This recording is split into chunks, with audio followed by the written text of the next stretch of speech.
Iron Lady Margaret Thatcher ruled Great Britain as Prime Minister from 1979 to 1990, a period in which she defined a generation. On the world stage, she was renowned, but if you look a little closer, you'll see that her career was filled with many disastrous choices. In the aftermath of World War II, the Labour government had a minor crisis on its hands. Huge portions of the British population were growing up undernourished, a fact that ongoing rationing really wasn't helping. So a solution was devised. From then on, every school-aged child would receive a free glass of milk every weekend. It was a cheap, popular policy. So popular, in fact, that when Margaret Thatcher canceled it in 1971, it caused an outcry. At the time, she was the Education Secretary in Ted Heath's Conservative government, which was trying to make huge savings to the budget. To trim back spending in her department, Thatcher ended the milk subsidies for all children over the age of 7. It made minor savings at best. Ending the subsidy was so unpopular that people would shout "Thatcher milk snatcher" when they saw her in the streets. Along with other cuts to the education budget, it so angered the sector that Oxford University refused to give Thatcher an honorary degree in 1985 when she was Prime Minister. The topic of milk also came up when Meryl Streep played the Prime Minister in the 2011 film The Iron Lady. Milk's gone up. 49p a pint. Good grief. You'll have to economise. Even today, mentioning the dreaded poll tax can send a shiver down Conservative MPs' spines. A 1989 change to local council tax rates swapped taxation on a property's rental value for taxation on the number of adults living there. But what really matters is that it generally drove down taxes for the rich while hiking them up for everyone else. New taxes are an easy way to get your voters to turn on you. In Thatcher's case, they didn't just turn on her, they rioted. There were ominous rumblings even in the planning stages. Cabinet memos exist from the year before the tax was rolled out, advising that resistance was growing. Yet Thatcher not only plowed on, she publicly owned the policy.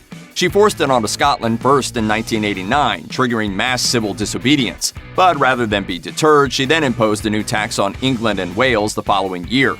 The results speak for themselves. In London, a mass protest devolved into the largest riot the capital had seen in 100 years. Across the country, people refused to pay. The tax was so destabilizing that Thatcher was begged to withdraw it, but she refused, so her party instead deposed her in a leadership contest, ending her premiership. The hated tax wasn't ended until John Major became Prime Minister in 1991. There are some sentences so absurd that it's impossible to parody them. Margaret Thatcher's comment to Augusto Pinochet in 1998 is one such example.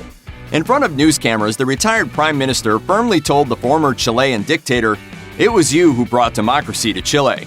Based on that statement, Thatcher's definition of the word democracy seems to involve overthrowing the elected government in a coup, ruling as a military strongman for 18 years, and murdering over 3,000 dissidents while torturing 40,000 more. But then again, everything about Thatcher's relationship with Pinochet was unusual. Britain had previously suspended arms sales to Chile following Pinochet's 1973 coup, which saw thousands arrested and herded into makeshift torture centers. The moment that Thatcher came to power, she restarted the arms sales, apparently more impressed with Pinochet's anti-communist credentials than his killing of civilians. When the ex-dictator was held in London on an international arrest warrant in 1998, she not only made speeches in support of freeing him, she also visited him to share glasses of scotch. The official line for Thatcher's supporters is that she was grateful for Chile's clandestine help during the Falklands War. But that's hardly the most valid excuse, since that war took place years after arms sales were restarted. We all know the stereotype of the doting mother who refuses to see how awful her child is, and Thatcher embodied that stereotype to a T. Her son Mark Thatcher was once described by the London Review of Books as, quote, "without talent but filled with self-belief and utterly brazen." He's regarded as a prime example of an upper-class twit, and yet his mother not only refused to believe he could do no wrong, she actively helped him do some very wrong things. For example, in the 1980s, Mark traveled to Saudi Arabia to secure an arms contract for his mom's government. He reportedly used his position to net himself a cool $12 million from the deal. Then there was his shady construction deal, in which his mother is said to have pressured the Sultan of Oman to award a lucrative contract to her son's business. Essentially, there was a pattern of Mark doing whatever he pleased while his mother facilitated everything, often bailing him out of trouble by paying outrageous sums, such as when he was arrested for illegal arms dealing in South Africa. While all this was happening, she treated her daughter Carol with a coldness so hostile that Carol later said she effectively grew up without a mother. Thatcher famously once remarked, "I hate feminism, it is poison." Although Britain's first female prime minister is regarded as a trailblazer and, for that reason, considered a feminist hero in some quarters, the reality is she didn't just pull the ladder to equality up after her, instead she chopped it up with an axe and set fire to it. Thatcher had a noted aversion to promoting other women into positions of power. During her 11 years as premier, she promoted only a single woman into the cabinet. Her anti-feminist legacy was on display outside No. 10 Downing Street as well. She claimed the battle for women's rights had been largely won, and then spearheaded policies which disproportionately affected millions of working mothers across Britain. It's one thing to smash the glass ceiling, but it was another to replace it with reinforced steel. In 1983, a British publisher put out the first English-language edition of the Danish children's book Jenny Lives with Eric and Martin, which proposed that gay men could not just live together but actually be happy and form a successful family unit. This idea sparked a moral panic in Britain that culminated in 1988 with something called Section 28. This piece of legislation prohibited, quote, the promotion of homosexuality by local authorities. Suddenly, any teacher who spoke about LGBT people in a non-negative light could lose their jobs. Thatcher said at the time, children who need to be taught to respect traditional moral values are being taught that they have an inalienable right to be gay. All of those children are being cheated of a sound start in life. Yes, cheated. That sentiment helped unleash a wave of homophobic bullying. Kids who grew up LGBT in the United Kingdom between 1988 and 2003, when the Labour government scrapped the law, were vulnerable to abuse and received zero help from authority figures. In the end, Thatcher's policy cheated far more children of a sound start than any number of books could have ever hoped to. The Khmer Rouge is one of the most notorious perpetrators of genocide in human history. Under their leader Pol Pot, they instituted Year Zero in Cambodia, a series of mass killings that wiped out around 2.2 million people, nearly a quarter of the country's population. The only reason the genocide stopped was because communist Vietnam invaded and occupied the country, removing Pol Pot from power. But the first thing, is to get the Vietnamese out. We hope they will go out, but it's going to take a time yet. Whatever you think of Vietnam, the Khmer Rouge were clearly the bad guys here, but not for those who'd grown up with a Cold War mentality. After Pol Pot's fall, Cambodia's United Nations seat was meant to go to the new government, but Thatcher, along with the United States and China, insisted on keeping the seat for the Khmer Rouge. Not only that, but London provided military training to the remnants of the Khmer Rouge still fighting an insurgency in Cambodia's jungles. During South Africa's years of white supremacist rule under its system of apartheid, the country was a pariah on the international stage. This included in London, where Margaret Thatcher was famously appalled by South Africa's racist policies and destabilization of other African nations. But even though she was against racism and pressured South African leader P.W. Botha to change his regime, she also made some very controversial decisions and comments on apartheid that haunt her legacy to this day. The most notorious came when she accused Nelson Mandela's African National Congress Party of being terrorists. But it was her actions that were even more troubling. At a time when South Africa was being isolated globally, Thatcher refused to implement sanctions against the regime.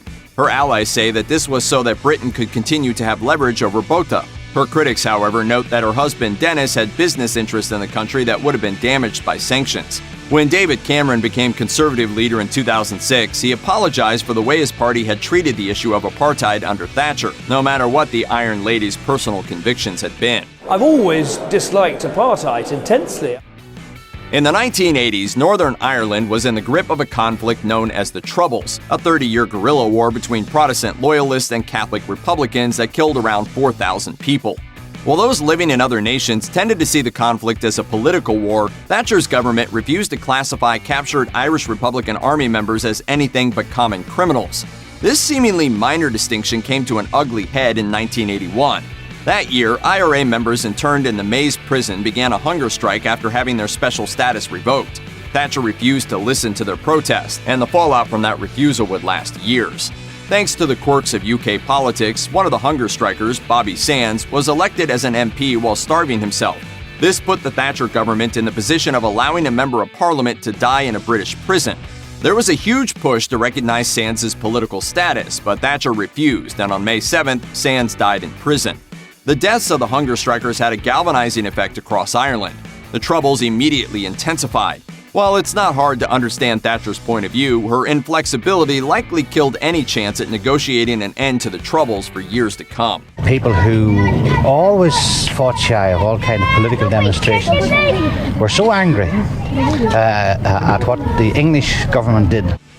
In the 1970s, the United Kingdom was suffering from a shortage of blood for transfusions, so the government began buying it from abroad, notably from the United States. Unfortunately, they opted for the cheapest stuff from the likes of prisons and high-risk people. As a result, Britain received blood contaminated by both hepatitis and HIV. Although Thatcher's government wasn't in power when the blood was first bought, they were in power when the first alarming evidence emerged that this imported blood was killing thousands of vulnerable Britons. Their response was to refuse to believe the evidence and then cover it up. The contaminated blood scandal went all the way from individual doctors up to those in the highest levels of power.